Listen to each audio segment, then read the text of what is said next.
इम्प्लिकेसन्सहरू र यसको इम्प्लिमेन्टेसनमा देखा परेका समस्याहरू र नेपालले लिनुपर्ने पोलिसीको बारेमा तपाईहरुले जुन ढङ्गको छलफल आयोजना गर्नुभएको छ, मलाई पनि सहभागी हुने मौका दिनुभएको छ। म धेरै धेरै धन्यवाद भन्न चाहन्छु। तीनटा कुरा सुरुमा राखेर म विषयमा जान चाहौँला। नेपाल जस्तो देशले सामान्यतया जुनसुकै मित्र राष्ट्रहरूसँगको सम्बन्धमा पनि त्यसमाथि शक्ति राष्ट्रहरूसँग विगतमा गरिएका समझदारीहरूको बारेमा कुराकानी गर्दाखेरि पहिला पर्याप्त मात्रामा बहस गरेर तयारी गरेर समझदारीमा पुग्ने र समझदारीमा पुगिसकेपछि एकदमै आफ्नो विश्वसनीयता कायम गरेर अगाडि बढ्नुपर्ने हुन्छ। पहिले समझदारी गरेर पछि त्यसमा आउने कतिपय विवादहरूमा हामी अल्झिँदाखेरि मुलुकको एउटा विश्वसनीयतामा एक खालको समस्या आउँछ। हामी कहाँ चाहिँ पटक पटक यस्ता समस्याहरू दोहोरिने गरेका छन्।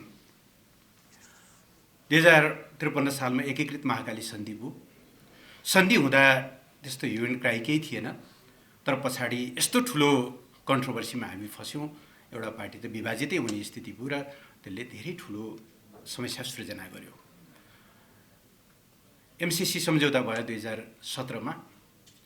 पछि त्यो अगाडि बढ्दै जाँदा सम्झौता गर्ने बेलामा जो सरकारमा हुनुहुन्थ्यो, सरकारमा रहेको एउटा महत्त्वपूर्ण पक्ष नै विवादमा उत्रियो र त्यसले दुई देशको सम्बन्धलाई असाध्यै धेरै गिजोल्ने स्थिति बन्यो। अलिअलि डर छ कतै हामी बिआरआईमा पनि त्यही विगतका कमजोरीहरू दोहोर्याउँछौँ कि भनेर। त्यसबाट मेरो पहिलो चाहिँ हामी सबैले ध्यान दिनुपर्ने कुरा, एकजना एउटा चर्चित भनाइ छ, 10 चोटि नाप र एकचोटि त्यसपछि काट। हामी कहाँ चाहिँ पहिले कैँची चलाइहाल्ने, त्यसपछि यता मिलेन कि त्यता मिलेन भनेर नाप्न थाल्दाखेरि चाहिँ त्यो कसै गरे पनि मिल्दैन। हाम्रो जस्तो देश भूरान्तिक संवेदनशील ठाउँमा रहेको देशले चाहिँ शक्ति राष्ट्रहरूसँगको सम्बन्धमा उनीहरूसँगको डिलिङमा चाहिँ त्यो म्याच्योरिटी, त्यो फरसाइटेडनेस र एक खालको चाहिँ क्रेडिबिलिटी कायम गर्नुपर्छ भन्ने कुरा म आग्रह गर्न चाहन्छु। दोस्रो, यस्तो वर्तमान विश्व व्यवस्थाको पनि अघि एउटा चर्चा आएको छ, म त्यसमा डिटेलमा जान चाहन्न। निश्चय नै वर्तमान विश्व व्यवस्था ग्लोबल अर्डरको बारेमा संसारभरि बहसहरू छन् र हामी सबै के कुरामा सचेतै छौँ भन्ने मलाई लाग्छ भने एक्जिस्टिङ ओल्ड अर्डरमा कहीँ न कहीँ फ्लजहरू छन् र अहिलेको सिस्टमले सबैलाई समान रूपले अगाडि बढ्ने अवसर दिएको छैन। त्यही भएर होला युएनले पनि पटक पटक भन्छ नि, नोबडी सुड ल्याग बिहाइन्ड, कोही पनि पछाडि पर्नु हुँदैन भनेर। कहीँ न कहीँ विश्व व्यवस्थामा समस्या छ भने त्यसमा छलफल गर्न, विमर्श गर्न, त्यसमा करेक्सन गर्न, त्यसका अल्टरनेटिभहरूको बारेमा आएका छलफलहरूमा सहभागी हुन हामीले सङ्कोच गर्नुहुन्न भन्ने मलाई लाग्छ। स्ट्याटसको जे छ त्यसमै चित्त बुझाएर बस्ने हो भनेदेखि मलाई लाग्छ हाम्रो जस्तो विकासशील देशहरूले चाहिँ थुप्रै कुराहरूमा हामी पछाडि पर्छौँ। डब्लुटिओको अहिलेको फ्रेमवर्क, यसका ट्रेड ढाँचाहरू एकदमै सबै ठिक छन् त? नेपाल जस्तो देशले त्यसबाट साँच्चै नै न्याय पाउने अवस्था बनिरहेको छ त? अहिले क्लाइमेटका यस्ता धेरै कुराहरू चलिरहेछन्। अस्ति बाकुमा मध्यरातसम्म लामो छलफल गरेर बल्ल बल्ल $50 बिलियन बढाएर चाहिँ सम्झौता त भएको छ, तर के अहिलेको ग्लोबल क्लाइमेट नेगोसिएसनले साँच्चै नै नखाएको विष लागेको जस्तो नेपाल जस्तो देशहरूका लागि चाहिँ न्याय दिइरहेका छन् त भन्दा मेरो यसमा भन्न खोजेको कुरा के हो भनेदेखि एक्जिस्टिङ ग्लोबल अर्डरमा पनि कहीँ कतै त्रुटिहरू छन् भने त्यसमा हामी छलफलमा जान तयार हुनुपर्छ। त्यसको अर्थ दुईटा ग्लोबल अर्डरको बारेमा बहस चलिरहेको होला, एउटाको लिड चिनले गरिरहेको होला, अर्कोको लिड वेस्टर्न कन्ट्रीहरूले गरिरहेको होलान्। हामी कम्प्लिटली एकातिर अलाइन भएर जान सक्दैनौँ। तर मेरिट बेसमा यो सिस्टममा यहाँनिर त्रुटिहरू छन्। नेपाल जस्तो देशका निम्ति चाहिँ यो खालको ग्लोबल फ्रेमवर्क हुनुपर्छ, अर्डर यसरी चाहिँ रिस्ट्रक्चर हुनुपर्छ भन्ने बहसमा पनि हामी कहीँ न कहीँ जोडिनुपर्छ होला जस्तो लाग्छ। र तेस्रो कुरा, देशहरूसँगको सम्बन्धमा हामीले जहिले पनि ध्यान दिनुपर्ने कुरा भनेको नेपालको राष्ट्रिय हित केमा छ। नेपालको संविधानले नेपालको राष्ट्रिय हितको मोटामोटी परिभाषा गरेको छ। नेपालको परराष्ट्र नीति जुन 2019 मा हामीले जारी गर्यौं, त्यसले धेरै कुराहरू डिफाइन गरेको छ, त्यसबाट हामी गाइडेड हुने हो। त्यस्तो स्थितिभित्र हामी जुन अहिले भूराजनीतिक अवस्थितिमा छौँ, एक किसिमले हामीलाई यो वरदान जस्तो पनि हो, तरिका मिलाउन नजान्दा यो एक किसिमले हाम्रो निम्ति ठुलो एउटा लायबिलिटी पनि हुनसक्छ। संसारको दोस्रो ठुलो अर्थतन्त्र चीन उत्तरतिर छ, जो धेरै कुराहरूमा चाहिँ उसले एउटा लिड गरिरहेको अवस्था देखिन्छ। संसारको पाँचौँ ठुलो अर्थतन्त्र भारत दक्षिणतिर छ, सबभन्दा ठुलो पपुलस देश पनि हो र छिटै तेस्रो अर्थतन्त्र बन्नेवाला छ। चीन पहिलो बन्ने लक्ष्यका साथ अगाडि बढिरहेको छ। दुईटा संसारका यति ठुला बजार र यति ठुला अर्थतन्त्रको बिचमा रहेको देशले ती सम्भावनाहरूलाई अधिकतम सदुपयोग कसरी गर्न सक्छौँ र त्यो देशहरूसँगको आर्थिक विकाससँग हाम्रो लयलाई कसरी मिलाउन सक्छौँ। किनभने संसारमा अहिले कुनै पनि देशले आइसोलेसनमा विकास गर्न सक्ने सम्भावना छैन। त्यसो भएको हुनाले हाम्रो जब आर्थिक इन्गेजमेन्टको कुरा आउँछ, डेभलपमेन्ट इन्गेजको कुरा आउँछ, हामी यी दुईटा देशको विकाससँग कहाँनिर जोडिएर कस्ता कस्ता खालका पोलिसीहरूका साथ अगाडि बढ्यौँ भने हामी जोडिन सक्छौँ र हाम्रो अर्थतन्त्रले एउटा चाहिँ गतिशीलता निर्माण गर्न सक्छ। त्यो बहावमा, त्यो ट्रेन्डमा, त्यो प्रवाहमा हामी पनि कहीँ न कहीँ सामेल हुन सक्छौँ भन्ने कुरालाई चाहिँ ध्यानमा राख्नुपर्ने हुन्छ र यसलाई चाहिँ पोलिटिकल आइडियोलोजीहरू, पोलिटिकल बायसहरूबाट माथि उठेर हेर्नुपर्छ भन्ने मलाई लाग्छ। किनभने अहिलेको अन्तर्राष्ट्रिय नीतिहरू, अन्तर्राष्ट्रिय सम्बन्धहरू आइडियोलोजीबाट चलिरहेका छैनन्। आइडियोलोजीबाट चलिरहेको भएदेखि अमेरिका र अरबका शासकहरू, अमेरिका जसले आफूलाई डेमोक्रेसीको एकदमै पाइनियर भन्छ, र त्यहाँका शासकहरूको बिचको सम्बन्ध, या चीन र म्यानमारका सैनिक शासकहरूको सम्बन्ध, त्यो त बन्दै थिएन नि। हरेक देशले आफ्नो राष्ट्रिय हितलाई ध्यानमा राखेर उसले पोलिसी चलाइरहेको छ भन्दाखेरि चाहिँ आइडियोलोजीभन्दा माथि उठेर हामीले चाहिँ हाम्रो राष्ट्रिय हित के गर्दा हुन्छ भन्ने कुराबाट हेर्नुपर्छ। यी तीनटा कुराको फ्रेममा राखेर चाहिँ हामीले बिआरआईलाई पनि हेर्नुपर्छ भन्ने मलाई लाग्छ। अब बिआरआईको बारेमा एउटा डिलेमा कहाँनिर छ भनेदेखि आज अलिक राम्रोसँग छलफल अगाडि बढेको छ। नभए हाम्रा मिडिया अथवा बाहिर चलिरहेको डिस्कोर्स चाहिँ बिआरआई भनेको ग्रान्ट भर्सेस डेट जस्तो गरिकन, जबकि त्यो एउटा विकासको अवधारणा हो। चीनको आफ्नो आर्गुमेन्ट के छ भने हामी सहमत हुन सकौँला, असहमत हुन सकौँला, एक्जिस्टिङ ग्लोबलाइजेसनको प्याटर्नले धेरै देशहरूलाई समेट्न सकेन। त्यसो भएको हुनाले अलिक इन्क्लुसिभ ग्रिन खालको चाहिँ डेभलपमेन्टको नयाँ मोडलमा जानुपर्छ भन्ने उसको आर्गुमेन्ट छ। अब त्यो तर्क उसको आफ्नो हो, त्यसमा हाम्रो सहमति या असहमति हुन सक्ने भए हाम्रो आफ्नो अवधारणाको आधारमा। त्यो भित्र त्यसको विकासको एउटा अवधारणा हो भन्ने कुरामा जाँदा त्यसलाई कसरी हामीले अधिकतम सदुपयोग गर्न सक्छौँ भन्ने भन्दा पनि हाम्रो बहस चाहिँ ऋण भर्सेस अनुदान जस्तो भएको छ। त्यसलाई त्योभन्दा बाहिर ल्याएर हामीले छलफल गर्नुपर्छ भन्ने मलाई लाग्छ। यसभित्र 2017मा अघि पनि चर्चा भइसक्यो, यसको एमओयूमा हस्ताक्षर भयो। अब त्यसपछि अलि ट्रान्जिसमै थियौँ हामीहरू। 2018मा नयाँ सरकार बन्यो। त्यस पछाडि चाहिँ 2020को सुरुमा चाहिँ उहाँहरूले एउटा ड्राफ्ट पठाउनु भयो इम्प्लिमेन्टेसन प्लानको, र ब्याक एन्ड फोर्थ धेरैचोटि उहाँहरूले पठाउनु भएको ड्राफ्टमा हामीले केही इनपुट्सहरू दियौँ। ती इनपुट्समा फेरि चीनले केही इनपुट्सहरू पठायो, फेरि हामीले केही इनपुट्सहरू पठायौँ। ब्याक एन्ड फोर्थ हुँदै नै गरिरहेको अवस्था छ। यहाँ अलिअलि साथीहरूले चाहिँ ड्राफ्ट त हेर्नै पाइएन नि भन्नुभएको छ।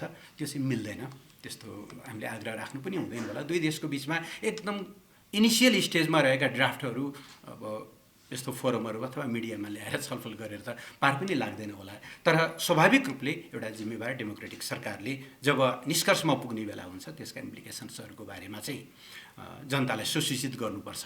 तर त्यो चाहिँ इनिसियल स्टेजमै भएको हुनाले चाहिँ यो एकदम अपारदर्शी भयो भन्नु चाहिँ सायद उचित होइन कि जस्तो मलाई लाग्छ। यो यसमा धेरै लामो छलफलहरू चलिरहेको अवस्था छ, अहिले पनि हामी त्यसमै छौँ। अब मलाई चाहिँ के लाग्छ भनेदेखि अहिले हामीले गर्नुपर्ने भनेको त्यो बिआरआई इम्प्लिमेन्टेसन प्लान भन्ने फ्रेमभित्र भन्दा पनि इम्प्लिमेन्टेसन प्लानभित्र सायद त्यसका डिटेलहरू जालन। जसरी हामीले कुनै एउटा प्रोजेक्टमा सम्झौता गर्छौँ त्यसको पिडिए गर्छौँ हामीले, होइन? त्यस्तो गरी जानु त आवश्यक छैन होला जस्तो लाग्छ। किन यो त एउटा कन्सेप्ट हो। त्यो कन्सेप्टमा हाम्रा आफ्ना पोलिसीहरूलाई अथवा हाम्रा प्रायोरिटीहरूलाई जोड्ने कुरा होला। त्यसपछि जब त्यसभित्रको एउटा प्रोजेक्टको कुरा आउँछ, टोखा छ अरे सुरुङ बनाउँला, अथवा चाहिँ डेडिकेटेड डबल लेनको सडक बनौला, जहाँ तातोपानीदेखि लिएर धुलीखेलसम्म अथवा किमाथाङकादेखि लिएर चाहिँ तल हेलियासम्मको बाटो बनौला। त्यसकोमा जाँदा इम्प्लिमेन्टेसनको डिटेल प्लान, त्यसको फन्डिङ मोडालिटी त्यसपछि आउने होला। त्यस भएर ठ्याक्कै शीर्षक चाहिँ इम्प्लिमेन्टेसन प्लान भन्दा पनि कोअपरेसन फ्रेमवर्क टाइपको केही गरेर जानुपर्छ कि भन्ने मलाई लाग्छ। सायद अहिले दुईटा पार्टीहरूको बिचमा चलिरहेको छलफल पनि यसै सेरोफेरोमा छ जस्तो मलाई लाग्छ। अब त्यसो गर्दा एउटा फ्रेममा हामी जोडिने, चीनका र हाम्रा इन्ट्रेस्टहरू कहाँनिर कन्भर्ज गर्छन् त्यसलाई पहिचान गर्ने, जहाँनिर हाम्रा डाइभर्जेन्सहरू छन् सरी है यो कुरामा त हामी जोडिन सक्दैनौँ भनेर उहाँहरूलाई खुलास्त भन्ने र हाम्रो राष्ट्रिय हितमा त्यसलाई अधिकतम सदुपयोग गर्ने हिसाबले हामी जानुपर्छ होला। त्यसभित्र जब प्लानको कुरा, प्रोजेक्ट बेसिसको कुरा आउँछ, त्यसपछि मात्रै बल्ल ग्रान्ट की, सफ्ट लोन की, टेक्निकल असिस्टेन्स की, फरेन डाइरेक्ट इन्भेस्टमेन्ट की, जोइन्ट भेन्चर की, अनेकौँ कुराहरू आउलान्। हामी त्यो विषयमा पुगिसकेकै छैनौँ। त्यसो भएर अहिले चलिरहेको बहस चाहिँ अलिक सतही जस्तो भएको छ भन्ने मलाई लाग्छ। अहिले नै हामी ऋण कि यो अनुदान भन्ने बहसमा पुग्ने, प्रवेश गर्ने बेलै भएको छैन जस्तो मलाई लाग्छ। जहाँसम्म लोनको कुरा हो, मेरो आग्रह छ, अघि प्रस्तुत गर्ने साथीलाई पनि मेरो आग्रह छ, लोनका विश्वव्यापी प्रभावहरूलाई हेरौँ। अहिले भर्खरै एकदम तातो बहस चलिरहेको एउटा देश छ सुरिनाम, जहाँ आइएमएफका कतिपय पोलिसीहरूको कारणले त्यो एउटा ठुलो सङ्कटबाट गुज्रिरहेको छ। बिआरआईका पनि आफ्नै इम्प्लिकेसन्सहरू छन्, अर्जेन्टिना आफ्नै ढङ्गले लडिरहेको अवस्था छ। त्यस भएर मैले हेर्दा लोन कुनै democratic loan, communist loan, red loan अथवा ब्लू लोन भन्ने हुन्छ जस्तो मलाई लाग्दैन। लोन नै हो। त्यो लोनका टर्म्सहरू होलान्, त्यसको ब्याज दर होला, पेब्याक गर्ने त्यसको चाहिँ समयावधि होला, त्यससँग जोडिएका थुप्रै शर्तहरू होलान्। त्यसको आधारमा मात्रै हामीले लोन कति लिने कति नलिने, हामीले तिर्न सक्ने क्षमता हो कि होइन, हाम्रो राष्ट्रिय प्राथमिकता प्राप्त योजना हो कि होइन, त्यसरी हेर्नुपर्छ होला। कहिलेकाहीँ बहसमा चाहिँ मानौँ संसारभरका जति पनि देशहरू लोनको अप्ठ्यारोबाट गुज्रिरहेका छन्, तिनीहरू सबै एउटा देशबाट लिएको लोनका कारणले छन्। अर्को देश अथवा मल्टिल्याटरल सङ्गठनहरूबाट लिएका लोनहरूमा त समस्या नै छैन जस्तो खालको बहस पनि उचित हो जस्तो लाग्दैन। एकदमै प्र्याक्टिकल बेसिसमा हामी जाउँ जस्तो लाग्छ। हामी आफै कहाँ पनि पटक मेलम्चीको बारेमा बहस हुन्छ। मेलम्ची हामीले जसरी कार्यान्वयन गरिरहेका छौँ, मेलम्चीमा जति लगानी भइरहेको छ, त्यसमा पनि त अलिकति हामीले छलफल गर्न सक्छौँ होला जस्तो लाग्छ। त्यसो भएर कुनै एउटा देश विशेषको उसको पोलिटिकल आइडियोलोजी भन्दा पनि त्यो देशसँग जोडिएका शर्तहरू के हुन् भन्ने आधारमै लोन, ग्रान्ट जेसुकै पनि हेर्नुपर्छ होला जस्तो लाग्छ। अब म चाहिँ के ठान्छु भनेदेखि, इभन कुनै देशले ग्रान्ट नै दिन्छ भने पनि यदि हाम्रो देशको राष्ट्रिय हितमा छैन भने ग्रान्टबाट बज्नुपर्छ। ग्रान्ट लिन सक्दैनौँ हामी। थुप्रै देशहरू बिचमा यस्ता ट्रान्जिसनको बेलामा कतिपय देशहरू कन्भर्जनको नाउँमा आइरहेका हुन्छन्। भित्र बाहिर त भन्दैनन्, तर भित्री उद्देश्य कन्भर्जन हुन्छ। ग्रान्टकै नाममा भए पनि त्यो त लिन मिल्दैन होला। छिमेकी देशहरूका राष्ट्रिय हितमाथि चुनौती खडा गर्ने खालका कतिपय कुराहरू आउलान्। हामी त्यसमा ग्रान्ट आयो सित्तैमा भनेर त लिन सक्दैनौँ होला। त्यस भएर ग्रान्ट होस् अथवा लोन, त्यो राष्ट्रिय हितमा छ कि छैन, पहिलो हाम्रो प्रस्थान बिन्दु त्यहाँनिर हुनुपर्छ भन्ने मलाई लाग्छ। दोस्रो, निस्सन्देह म पनि सहमत छु, अहिले यति बेला नेपालले ठुला प्रोजेक्टहरूमा ऋण लिएर भार बढाउन सक्ने अवस्थामा छैन। त्यसै पनि 42-43% कुल जिडिपीको लोन अब एकदमै धेरै त होइन, तर हामी झन्डै सेचुरेसन जस्तोमा पुगेका छौँ। अब हामी अलि सजग हुनुपर्ने ठाउँमा पुगेका छौँ। अब हाम्रो उत्पादकत्व वृद्धि भइरहेको भए, हाम्रो ग्रोथले त्यही ढङ्गले चाहिँ धानिरहेको भएदेखि त्यो साह्रै ठुलो कुरा होइन। तर ग्रोथ 4% पनि नपुगिरहेको परिप्रेक्ष्यमा हामीले पुँजीगत खर्च 22-23% टोटल छुट्याउँछौँ। कुल बजेटको खर्च हुन्छ त्यसको पनि 50%। यो स्थितिभित्र हामीले थप लोनहरू लिन सक्ने अवस्थामा चाहिँ छैनौँ। त्यसो भएको हुनाले अहिले यति नै बेला चीनसँग बिआरआई अन्तर्गत कुनै ठुला प्रोजेक्टमा लोन लिएर गरौँ भन्ने खालको कुरा यति बेला फर द टाइम बिइङ चाहिँ त्यो आवश्यक उचित छैन, अथवा यो टाइम चाहिँ परिपक्व होइन भन्ने नै लाग्छ मलाई। सायद सरकार र सरकारमा रहेका मुख्य दलहरूको बिचमा यो विषयमा चाहिँ अन्डरस्ट्यान्डिङ पनि भएको अवस्था छ। तर हामीले हेर्नुपर्ने कुरा चाहिँ के हो भन्दाखेरि म फेरि पनि दोहोऱ्याएर भन्न चाहन्छु, संसारको दोस्रो ठुलो अर्थतन्त्र जसले थुप्रै कुराहरूमा चाहिँ अहिले खास गरेर इनोभेसनमा, टेक्नोलोजीमा उसले चाहिँ त्यो आफ्नो एक्सिलेन्स देखाइरहेको छ, त्यससँग नजोडिकन या संसारको पाँचौँ ठुलो अर्थतन्त्र जसले थुप्रै कुराहरूमा खास गरेर मास लेभलका प्रोडक्सनहरूमा, म्यानुफ्याक्चरमा उसले चाहिँ लिड गरिरहेको छ, त्यो देशको अर्थतन्त्रसँग जोडिने हाम्रा मोडालिटीहरू के हुन्? त्यसो हुँदा physical connectivity, digital connectivity, financial कनेक्टिभिटीहरू, यी कुराहरूलाई त्यो राष्ट्रिय हितलाई ध्यानमा राखेर चाहिँ हामी अगाडि बढ्नुपर्ने हुन्छ जस्तो मलाई लाग्छ। हामी जस्तो ठाउँमा छौँ, मैले फेरि पनि दोहोऱ्याएर भन्न चाहन्छु, दुईटा छिमेकीहरूसँगको सम्बन्धमा दुवैतिर ढोका बन्द गरेर त्यताबाट आउने सहयोगमा के लुकेको होला, यताबाट आउने सहयोगमा के लुकेको होला, यी सबै कुराबाट त जोगिनको लागि त सबभन्दा राम्रो आइसोलेसनमा बस्नु भनेर आइसोलेसनमा पनि हामी अगाडि बढ्न सक्दैनौँ। एकातिरको ढोका थुनेर अर्कोतिरको ढोका मात्रै खुला गरेर पनि बस्न सक्दैनौँ। र यस्ता सम्बन्धहरूलाई हामीले बिल्कुल बायोलेटरल सम्बन्धमा अथवा बायोलेटरल नेगोसिएसनको विषय बनाउनुपर्छ। दुर्भाग्यपूर्ण थियो, एमसिसीको बहस चलिरहेको बेला एक अवस्था यस्तो भयो कि एक घन्टामा वासिङटन डिसी र बेजिङबाट एकदम वक्तव्यका चाहिँ त्यो श्रृङ्खलाहरू चल्ने स्थिति भयो। त्यो विशुद्ध नेपाल र अमेरिकाको कुरा थियो। ठिक थिएन भने नेपालले नो भन्ने कुरा थियो, ठिक थियो भने नेपालले यस भन्ने कुरा थियो। तेस्रो देश अनावश्यक जोडिँदै आयो। बिहारको कुरा पनि त्यही हो, हाम्रो र चीनको कुरा हो। यसमा अरू देशहरूले अन्टिल एन्ड अनलेस नेपालले अरू देशका जेन्युन इन्ट्रेस्टहरूलाई चाहिँ हार्म गर्दैन, हाम्रा पोलिसीहरूले, हामीले लिने त्यस्ता खालका सहयोगहरूले चाहिँ हाम्रा अरू छिमेकीहरू या अरू देशहरूको आधारभूत हितलाई चाहिँ चुनौती खडा नगरुन्जेलसम्म अरूले चासो राख्नु उचित पनि होइन। र चासो राख्नुभयो भने सरी, यो हाम्रो बायोलेटरल मामला हो है, तपाईँहरूले नेपाललाई विश्वास गर्नुहोस्, हामीले हाम्रो भूमि तपाईँहरूका विरुद्ध प्रयोग हुन दिँदैनौँ, हाम्रा कुनै पनि पोलिसीहरूले तपाईँहरूलाई अप्ठ्यारो पार्न दिँदैनौँ, हामी कुनै एलाइनमेन्टमा जोडिएर चाहिँ तपाईँहरूका हितहरूलाई चाहिँ प्रतिकूल प्रभाव पार्दैनौँ, हामी हाम्रो राष्ट्रिय हितलाई ध्यानमा राखेर अगाडि बढ्ने यो बायोलेटरल मामला हो, कृपया यसमा चाहिँ हामीलाई ट्रस्ट गर्नुहोस्, हामीलाई चाहिँ डिल गर्न दिनुहोस् भनेर नै जानुपर्ने हुन्छ। जति जति हामी गिजोल छौँ, आन्तरिकमा विषयहरूमा यसमा विभाजित हुन्छौँ, त्यति अरूहरूको सरोकार बढ्दै जाने एउटा स्थिति हुन्छ। त्यस्तो चाहिँ गर्न दिनुहुन्न भन्ने मलाई लाग्छ। हामी सबै हामीलाई यो विकासको ड्राइभमा 2030सम्म एसडिजी पुरा गर्नुपर्ने छ। हामी 26मा हामी चाहिँ ग्रेजुएट हुँदैछौँ। हामीले मध्यम आय भएको मुलुकमा छिटै नेपाललाई अगाडि बढाउनु पर्नेछ। यो स्थितिभित्र चाहिँ हामीले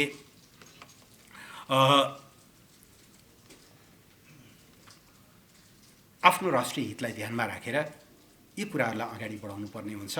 त्यसो भएर चाहिँ चीनसँग इतिहास हाम्रो धेरै पुरानो हो। आजभन्दा 1500-1600 वर्ष अगाडिदेखि नै जनस्तरमा सम्बन्ध रहेको मुलुक हो। कुनै बेला नेपालले आफ्ना क्वाइनहरू यहाँ उत्पादन गरेर यहाँ चाहिँ ती चाहिँ क्वाइनहरू तयार गरेर तिब्बतमा प्रयोग गर्न दिने गरिकन एउटा चाहिँ त्यो अन्तर्राष्ट्रिय व्यापारको एउटा ट्रान्जिट बनेको त्यो एउटा गौरवपूर्ण परम्परा भएको देश हो। यो स्थितिभित्र अहिलेको परिप्रेक्ष्यमा दोस्रो र पाँचौँ ठुलो अर्थतन्त्रको बिचमा रहेको यो मुलुकले कस्ता पोलिसीहरू निर्माण गर्दाखेरि चाहिँ हिजोको त्यो जसरी राम्रोसँग हामीले भूमिका खेल्न सकेका थियौँ अहिले कसरी गर्न सकिन्छ भन्ने कुरा चाहिँ लाई ध्यानमा राखेर अगाडि बढ्नुपर्छ भन्ने मलाई लाग्छ। बहसलाई चाहिँ यसका समग्र इम्प्लिकेसनहरूतिर राखेर चाहिँ हेरौँ भन्ने मेरो आग्रह छ। फेरि पनि मेरो आग्रह चाहिँ बहस यो ऋण भर्सेस ग्रान्ट होइन। ऋणकै कुरा हुँदाखेरि पनि एकदमै इस्यु बेसमा जस्तो एउटा मात्रै उदाहरण भन्छु म जाँदै भारतले भूकम्पपछिको पुनर्निर्माणको निम्ति 1 खरब सहयोग गर्ने कुरा गर्यो। त्यसमध्ये पछि 25 खरब रुपियाँ अनुदानमा कन्भर्ट भयो, 75 अरब चाहिँ सफ्ट लोनमा दिने भन्ने कुरा भयो। अब पुनर्निर्माण त हामीले त्यही भत्केका चाहिँ अथवा काठहरू जम्मा गरेर ढुङ्गा माटोहरू जम्मा गरेर लोकल रिसोर्सेसहरूबाट हामीले रिजिलियन्ट खालका घरहरू बनाउन खोजेका थियौँ। अब एक्जिम ब्याङ्कको शर्त अनुसार त हामी त्यसमा त जानै सक्दैनौँ थियौँ। न विदेशी ठेकेदार ल्याएर काम थियो, न चाहिँ विदेशी मेटेरियल ल्याएर काम थियो। त्यहाँ लगानी गर्न नसकिने स्थिति भयो। लामो नेगोसिएसन पछि ल त्यो पैसा पुनर्निर्माण हामी आफ्नै स्रोतबाट जुटाउँछौँ, पुनर्निर्माणको निम्ति रिसोर्सेस। अब हामीलाई चाहिँ त्यो रकम अन्त प्रयोग गर्न दिनुहोस् न भन्यौँ हामीले, सडकमा लैजाने भन्ने कुरा भयो। सडक पहिचान पनि भए, सिद्धार्थ राजमार्गको बुटोल पोखरा खण्ड, कोवलपुर सुर्खेत खण्ड। अब पछि हेर्दै जाँदा त अहिले त सडकमा मोर देन 80% त नेपालको आफ्नै रिसोर्सेस प्रयोग हुँदो रहेछ। गिट्टी, बालुवा, ढुङ्गा, सिमेन्ट, छड। अहिले सायद त्यो पनि नेगोसिएसनबाट हामीले ट्रान्समिसन लाइनमा प्रयोग गरिरहेका छौँ होला। त्यस भएर एक्जिम ब्याङ्कहरूबाट लिने यस्ता स्रोत लोनहरूमा आउने शर्तहरू अलिअलि अप्ठ्यारा छन्। त्यस भएर जुनसुकै देशको हकमा पनि यस्ता अप्ठ्यारा कुराहरूलाई त्यही ढङ्गले डिल गर्नुपर्छ। यसलाई फ्ल्याटली पोलिटिकल आँखाले हेर्नुहुन्न भन्ने मेरो आग्रह छ। सामान्य प्रधानमन्त्रीको चीन भ्रमण हुँदै गर्दा यी सबै विषयलाई ध्यानमा राखेर चीनको अधिकतम चाहिँ सहयोग नेपालको हितमा जुटाउने गरी त्यो भ्रमण सफल होस्, म त्यही आग्रह गर्न चाहन्छु। सचिवलाई यो महत्त्वपूर्ण छलफलको निम्ति र यसमा मलाई पनि बोलाएर केही कुरा राख्ने मौका दिनुभएकोमा धन्यवाद भन्न चाहन्छु। धन्यवाद।